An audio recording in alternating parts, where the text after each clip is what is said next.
I'm with John Angle from the Hope Christian Trust. Now, John, what is Hope Christian Trust? Well, Hope Christian Trust is a registered English charity, registered with the Charity Commissioners. We've been in existence for over 40 years, and we were set up initially to support Bethlehem Bible College and the caring arm of the Bible College, which is, of course, the Shepherd Society. And we set this charity up in England to support the college. And I used to come out here regularly doing work in the college. I did some teaching out here in English, of course. I haven't got the necessary Arabic to teach out here. We used to come out and stay, and we began to support one or two other ministries in the area. Hope School, which is in Bejala, and the House of Hope, which is just along the road from Bethlehem Bible College. And over the years, we've developed other ministries as well, other support ministries in the Bethlehem and the Palestinian area. And very early on in my relationship with the Bible College, we got very friendly with Brother Andrew from Open Doors. And Brother Andrew and I used to visit in Gaza. Brother Andrew had a very real interest in Gaza and the people there. And I used to visit with him. And eventually I got involved with another guy, a chap called John Carlock, an American, who, with the Assemblies of God, was establishing a school, a Christian school in Gaza. And that ministry has developed, and our relationship with that school has developed over, nearly 20 years when I started to be involved with the school. And because I used to be a principal of a school and a government school inspector, I've obviously got qualifications in education, so I was able to bring that to the school to help the school in terms of its teaching and its learning and its management. And over the years, visiting, getting to know people there, supporting the school, and also meeting with people in Gaza, over in all the churches there, and they've become very great friends. And I guess I visit the land and I visit Gaza over the last 20 years, 2 or 3 times a year probably. We've also developed some other interests, particularly in a family centre in the north, near Jenin, a place called Zababdi. And we support that centre with friends who live there. In fact, as I'm doing this interview, I was there in Zababdi yesterday, and I was preaching in the Anglican Church because I'm also a priest in the Anglican Church in England. Wow. Now you've come to the Holy Land now during war. Why did you want to come now? I wanted to come now to express a solidarity with the Palestinian people in the difficult situation they're in, because if I could, I would have gone into Gaza. I wanted to go into Gaza. Since I've been here, I've been able to talk on the phone to people in Gaza, my very dear friends in Gaza, and I wanted to come to be near them in a way and to support them, and also to express solidarity with the Palestinians in the land here, because the West Bank, the Christian community, along with all other communities in the West Bank, they're in real difficulty at the moment. I mean, with the Israelis, sort of messing things up in the refugee camps, in their activities there, in the checkpoints. I mean, I had to travel through checkpoints to get up to Zababdi, and it takes a lot of time, and you sometimes have to make detours. And there's that general fear of what is happening. I mean, I understand that today, or last night rather, there were soldiers in Dahisha camp, which of course is only about a couple of miles south of where the Bible College is, which is where I'm staying at the moment. And there's that general unease, that feeling of worry and fear, and people talking here about, we need to leave, we want to leave. Things are not good here in the land, generally, and I just wanted to be here to be with people, to talk to people, and I've talked to lots and lots of people here. Yeah, I was gonna ask you, what was the mood like here in the land? Are people hopeful at the moment, or just people really, really sad and depressed? My impression is that people are more depressed. Their feelings are, oh dear, what is happening here? They see what is happening in Gaza, and that affects them seriously, because many, many people here, people that I've talked to already, many people here have friends in Gaza, family in Gaza, and they see what's happening, and that hurts them. It hurts them. I was with somebody 2 days ago, a lady, she's quite sick actually, and I'm sure her sickness has been brought on by the fact that she comes from Gaza and she's got family in Gaza, her brother is in Gaza. And I think it's affecting her not only in her mind, but in her body, in her sense of well-being. I talked to another couple, a lovely couple. They've got children here, 3 children here. And for the first time that I've talked to them, I mean, I've talked to them before when I've been here, I've never heard them speak before about, oh, maybe we need to leave. What about the children? The situation, there was the artillery were near our home, and there was some shooting just near our home the other day. Oh dear, what's happening in the future? And then people finding it difficult for travel. I mean, the principal of the college here, he tried to get into the checkpoint this morning. He couldn't. He had to go a long, long way round in order to get into the college this morning. That sense of ease, of life being good here, it's just deteriorating, and people are feeling that, and they're hurting because of the situation here, and hurting for their friends and family in Gaza. I've been travelling here all over the years through all the intifadas and all the wars in Gaza, and I have never felt the situation here so bad. That's in the West Bank now. Of course, the situation in Gaza is absolutely horrible and worse than anything I've ever seen. But the situation here in the West Bank, it's not good. Not good at all.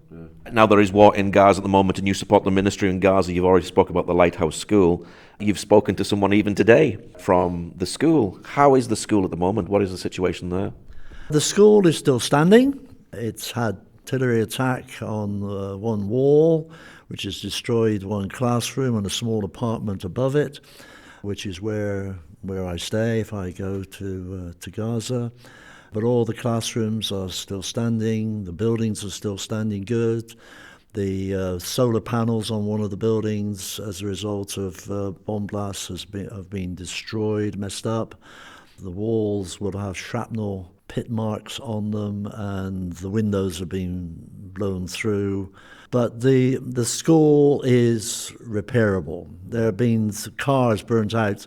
Cars were parked in the playground, and when there was this artillery attack, those cars were all burnt up. So there's a lot of burnt cars in the playground. So therefore, that's affected the surface of the playground, of course. But I'm thankful. I'm thankful that the school is standing, and from the information that I have received from the principal, who I talked to this morning in the school, just before my conversation here, he is assured the school is repairable.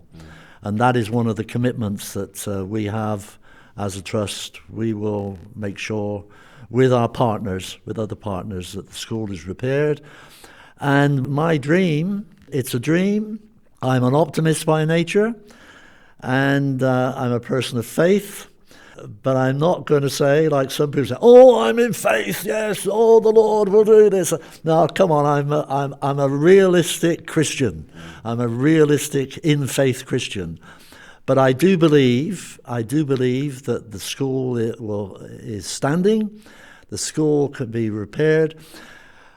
My one big question, to be honest, is will the staff still be there? Will the Christians have left? Will the Muslims, Christian teachers have left? Because it's a Muslim and Christian teachers. It's a Christian school, and the Muslims and the Christians, they read the Bible every morning, they pray every morning together. It's quite unique. It's a wonderful situation. Will they all be there? Will the children be there? Well, yes, they will be there. We know that some children have been killed, and some past members of the school, we know from our contact with teachers in the school, some have been killed. But there will be a lot of children still around who will need education, who will want education, who will want the security which we provide in the school. I mean, it's a secure place for children to be even before the war, because it is a loving Christian environment, a safe environment for them to be. And we know that there will be people there. And the other schools in Gaza, the United Nations schools, they have either been destroyed or they are being used by people to live in. You can't have a school with children being educated when people are living in the classroom. And it's going to be a long, long time before those people living in the schools find other accommodation to live and are out of the schools. So there's going to be a need for that school. And I believe it will rise. It will rise. Is there food there at the moment? Food in the north is in very, very short supply.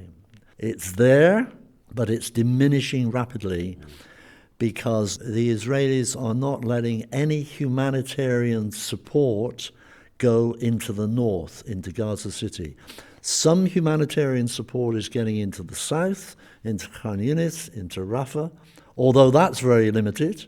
It's not enough. And moving up more north over Wadi Gaza into the Deir al-Balah area, but nothing is getting into Gaza City.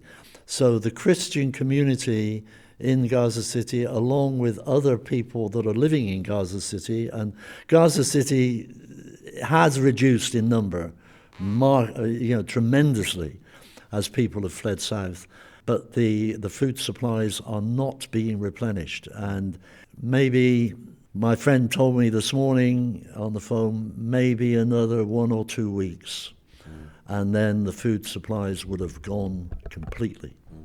Now, there's a church nearby to where the school is. Are people, actually Christians, living in the school at the moment? And what are their houses like? Are we hearing stories of looting and things happening because of the desperation, the situation there? Yeah, the Christians are living in St. Porphyrius, which is the Orthodox church, which is actually just adjacent to Al-Manara, the Lighthouse School. That church actually was hit towards the beginning of the war because a neighbouring house was hit, and the rooms adjacent to that house that was hit were destroyed, and there were, I think it was 16 people that were killed who in fact were sleeping in those rooms. And that included 6 children, actually. That was right at the beginning of the war. But the rest of the compound was okay and is okay, and the church is okay, and people are living there.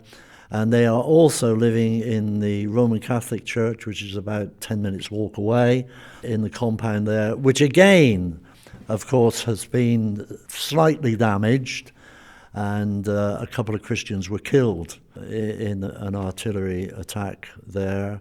And a woman actually from the church was killed going outside to go to her house, and she was killed. She bled out overnight because nobody could get to her because of snipers, and she bled out and she died. And the story was given to me that in fact an Israeli tank went over as well, when she was probably dead. We don't know. We're not absolutely sure. And very adjacent to the school is also Ashley Hospital, the Anglican-led hospital, although many people still call it the Baptist Hospital, the Mamadani Hospital, which was set up by the Baptists. That, of course, was hit early on in the war and is trying to function in a minimal way. And right opposite the entrance to the hospital is the Baptist Society building. That has been damaged and hit. And like many houses and apartments that have been damaged and hit, looting has taken place. In the Bible Society building, it has been looted, and chairs and building and material, tables and chairs, and a lot of things have been taken out of it. And there's been a lot of looting of the damaged houses. You know, my friend has told me that his house has been looted. It's been damaged. People have gained access, and they've gone in and they've taken things from the looting of the houses. You know, it's terrible when these sort of things happen, the looting. And of course, you know, as far as food is concerned, food prices are absolutely skyrocketed, and you get food on the black market. But it's a war, and in a war, sadly, you know, you have looting and you have black market prices going on, and the people in Gaza are suffering because of that. I mean, it seems crazy that Palestinians are hurting Palestinians. But it's a war, isn't it? And this happens in war. It's very sad. Do you think the Christian community will stay in Gaza, or do you think they'll leave? I believe that there will be a Christian community staying in Gaza. That's my belief, that's my faith, that's my optimism, that's my hope. How many will leave? I don't know. I am sure many will leave. Many of them being offered visas for Australia and for Canada. And if they can get out, and that's one of the difficulties, getting out of Gaza City and getting down to Khan Yunis and getting to Rafah and getting through Rafah when the border is open, and having to pay in order to get out. That's another issue. I mean, people have to pay several $1,000s in order to get out, if they can get out through the Israeli army. I'm sure that the nuns, for example, in the Latin Roman Catholic Church, I can't see them leaving. I mean, they have a lovely home there for the handicapped and for the aged people of Gaza. They're not going to leave them. No. They're not going to leave them. Mm. And I can't see the priests leaving. There will be people left behind, without any shadow of doubt. And my heart, I know with other Christian churches and supporters, is to strengthen what remains. Open Doors, who've done a lot of work across the world, of course, with my dear friend Brother Andrew, who died a couple of years ago. Their principle is Revelation 3, chapter 2. Strengthen what remains and is about to die. And that's my heart. And that is the heart I know of many in the Christian community across the world, to strengthen what remains. And I'm committed to do that, to help the Christians to live in Gaza, to stay in Gaza, to help to repair their homes, to help to repair the school, to help to support the churches, to give them a livelihood in Gaza, if they want to stay. And that's up to them. I'm not going to say you must stay. Of course I can't. I'm not going to say that. But if they're going to stay, I'm with them. I'm going to support them as much as I possibly can. So now the big challenge for the Hope Christian Trust is to actually raise the finances now for the repair work in Gaza for the Christian community. Yes, and immediately the war started, I started to write to friends and to churches and to charities and to foundations and organizations.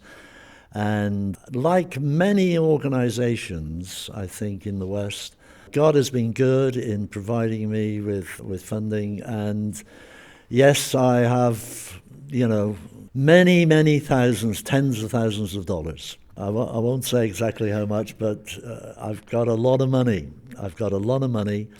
It will not be enough to repair the school, to reestablish the schools, to pay the teachers, and to help all the teachers to build their homes together and to repair their homes. But it will go a long way, let's put it that way. And I know other partners that I am sure will join in order to re-establish the Christian community, to maintain the Christian community, to strengthen what remains. And with a bit of work and prayer and effort and commitment, I'm sure that, Yes, the church will survive. I believe that. I believe that in Gaza. Why do you do what you do? Why do I do it? Well, in a funny sort of way, God has sort of put these people on my heart. I mean, I think in Christian work and in ministry, it's all to do with relationship. It's to do with your relationship with God and what you feel God wants you to do, but it's to do with your relationship with people. And you build relationships with people, and they become your friends, and they love you, you love them, and you do what you want to do. And it's just that this part of the world, for some reason, I don't know why, but this part of the world God's put on my heart and the heart of the other trustees, my wife, who works with me in the trust, and other trustees. My wife and I, with Janet and John, which is the name of an old teaching book in schools in England. We work together with other trustees and other partners, and we do it. We feel, we feel that this is where God has called us to. This is the ministry God's called us to, and we want to fulfill that ministry as long as we can. And when God says no, then okay, I'll pull the plug. But I'm going on 82 at the moment, and I'm very fit. I've still got a good mind, I think. I've still got a good body. I go to the gym 3 times a week when I'm at home. And as long as that continues, okay, when God says no, then I'll pull back. Yeah. What is your prayer at this moment for the Holy Land? My prayer for the Holy Land is that there will be a ceasefire and a resurgence of peaceful relationships in the land. I'm not going to say that I want to see a two-state solution. I don't want to get political on those issues. I just want to see a resurgence of peace and good relationships between everybody in the land. I don't want to think in terms of any political or land agenda. I'm not concerned about that. I just want to see people living together in peace. I want to see the Palestinians in peace with other people. I don't want the extremists, and there are extremists on both sides out here. I don't want to see the extremists winning. I want them to be modified. I want them to be brought into line, into a more peaceful coexistence together here. And I want to see the Christian community in this land, I want to see it flourishing. I want to see it being resilient and flourishing and living here in the land where Jesus lived. We're bringing peace and love and joy and the good news of the gospel in this land. I want to see that continuing and having a resurgence of that right across the land, from Gaza to the Lebanese border, to the Jordan, to the Mediterranean, in that whole area. If people would like to give to the work that you're doing, what is your website for people who'd like to know more? HopeChristianTrust.org. Or I'm very happy that people can contact me. My name is John Angle. My email address is very simple, johnangle@btinternet.com. All lowercase, of course. Okay, John, well, thank you very much. Thank you. It's good to chat to you.